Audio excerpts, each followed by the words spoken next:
Bali mag-spray pala tayo ng pangdamo. Ito yung gagamitin natin spray.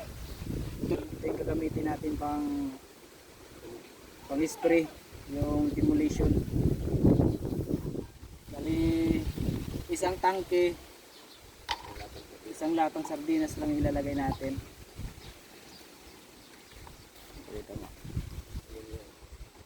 Ayan o.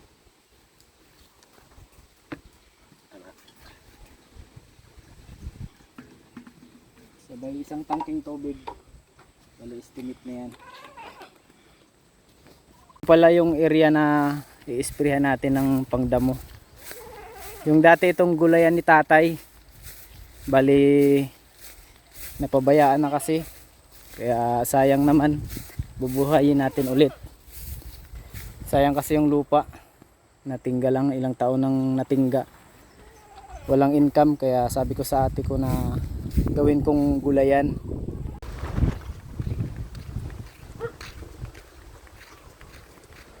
Bali dito tayo mag-uumpisa. Dito itong area na kanya-kanya lang. Dito tayo mag-uumpisa.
Dito naman tayo sa dulo ng lupa ng ate ko mga ka-vibes.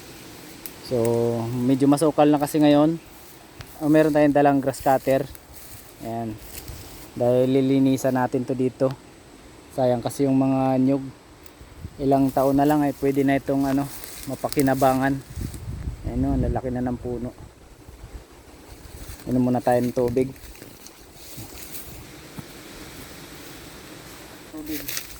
So ito pala mga ka-vibes, ito flowing, kusang lumalabas yung tubig. Napakatamis nito ng tubig nito.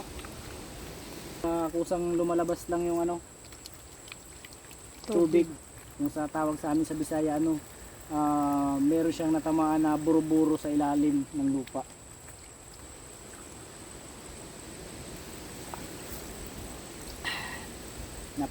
Napakatamis ng tubig. Talagang nasa malalim talaga yung hukay nito, kasi malalaman mo naman kung hindi siya malalim. Unang-una basakan to dito, maamoy putik sana yung tubig. Kaya ito walang kamoy-amoy na kahit konti. Napakatamis. Talagang organic. Okay.